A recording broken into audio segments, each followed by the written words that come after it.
There's a kind of memory that never fails. Not when the battlefield shifts, not when strategies multiply, not when everything depends on split-second recall. And today, you'll discover the ancient warrior techniques that built minds capable of mastering impossibly complex combat systems. Have you ever wondered how a samurai remembered hundreds of sword techniques without forgetting a single movement? How they mastered intricate battle formations, detailed enemy patterns, and complex strategic responses, all without writing anything down? The answer has nothing to do with natural talent. It has everything to do with something they practiced every single day, a system of memory training that transformed ordinary minds into tactical encyclopedias. The boy who couldn't remember feudal Japan, Kanto region, 1592. There was a 15-year-old apprentice named Kenjiro who had one massive problem. He couldn't remember anything. His sensei would demonstrate a technique once, twice, 3 times. By the next morning, Kenjiro had forgotten it completely. He'd learned 5 kata movements. The next week, he could recall maybe 2.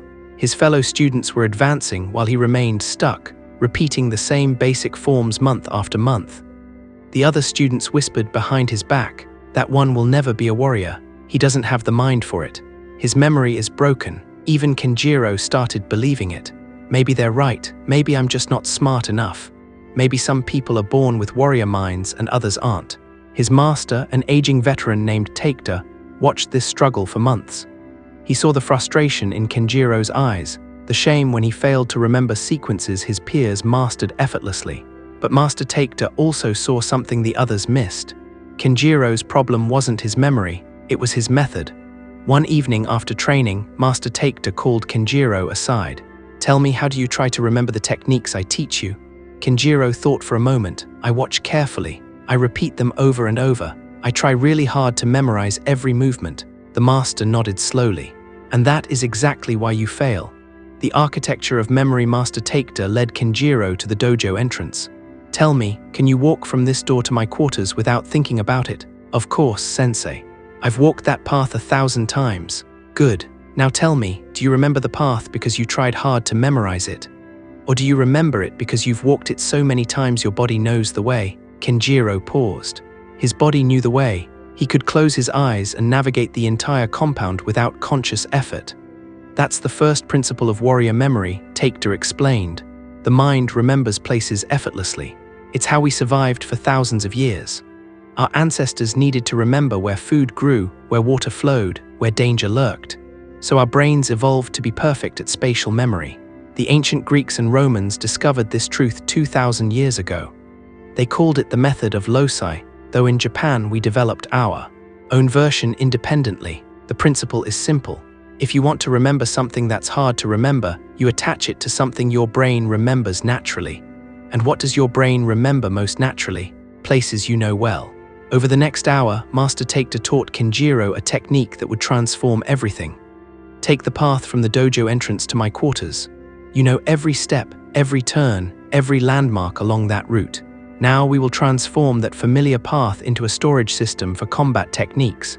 They walked the route together slowly. At the entrance, we placed the first defensive stance. Picture yourself standing here in Joden no Kami, sword held high.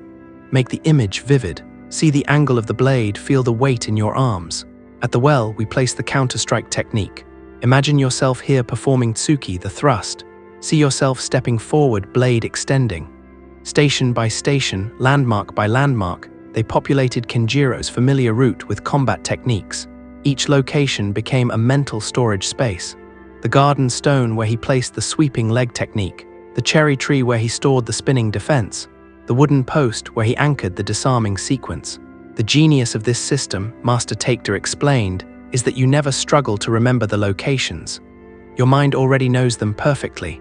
So when you want to recall the techniques, you simply walk the path in your mind. Each location triggers the memory of the technique stored there. Kenjiro practiced this mental walk every night before sleep. Within a week, something remarkable happened. He could recall all 15 basic techniques in perfect order without hesitation.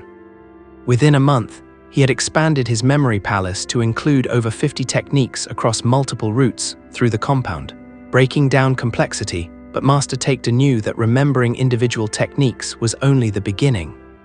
True mastery required understanding complex tactical systems, combinations that involved multiple techniques flowing together, strategic principles that governed when to use which approach. This is where most warriors fail, Take-Two told Kenjiro one morning. They can remember individual movements, but they cannot remember how movements connect into systems. The human mind, the master explained, can only hold about 7 separate pieces of information at once. This is a fundamental limitation, but warriors throughout history have discovered a way around this limitation.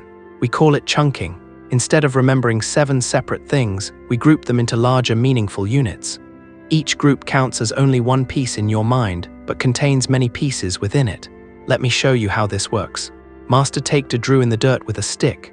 When you see these numbers, 1 minus 8 zeros minus 1 minus 9 minus 4 minus 5, how many separate pieces of information must you remember?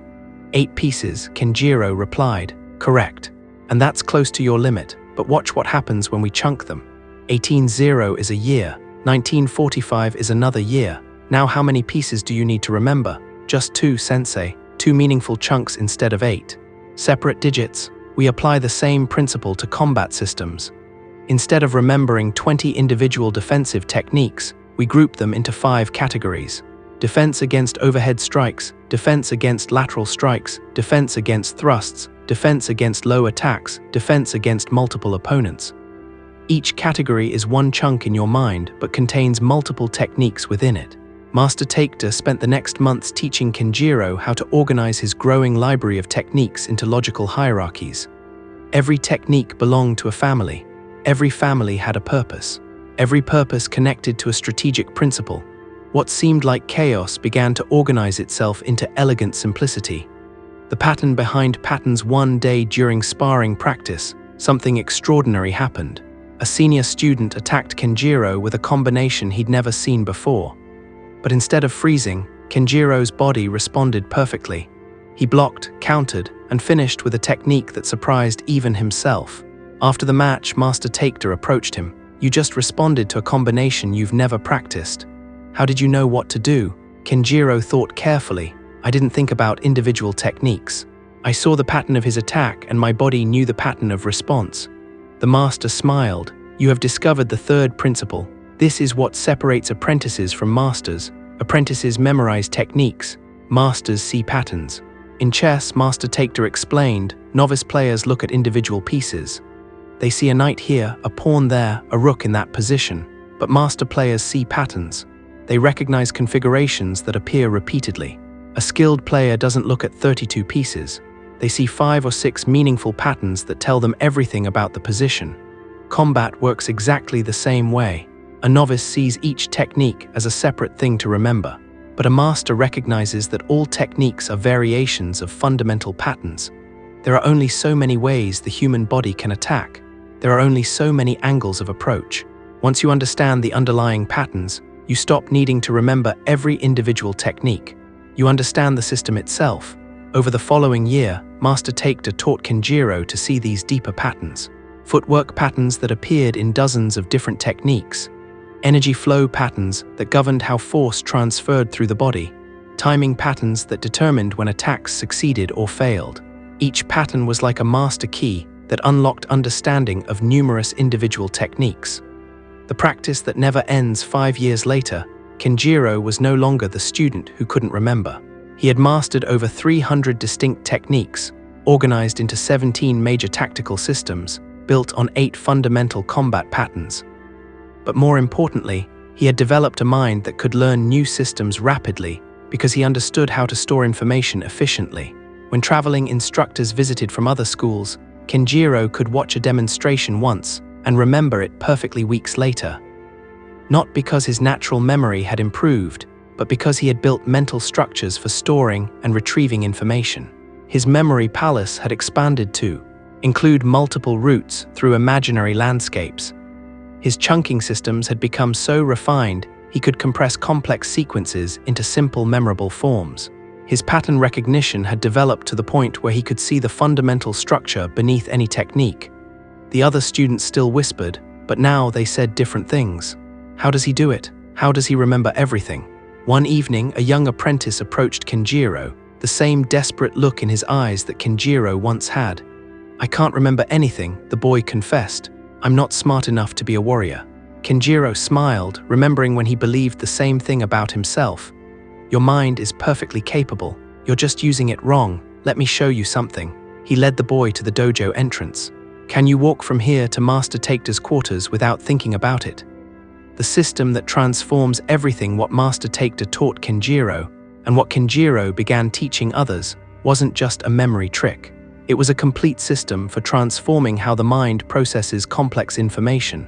The memory palace gave structure, the chunking gave efficiency, the pattern recognition gave understanding. Together, these three principles created a foundation for true mastery. But here's what most people never understand about these techniques. They work for anything, not just combat. You want to master programming, thousands of commands and functions organized into logical systems. Build a memory palace for the structure, chunk-related concepts together, recognize the patterns that appear across different languages. You want to remember medical procedures, business strategies, musical compositions. The principles remain exactly the same. The neuroscience behind why these techniques work is fascinating. Your brain's spatial memory system, centered in the hippocampus, is incredibly powerful. It evolved to keep our ancestors alive by remembering complex three-dimensional environments.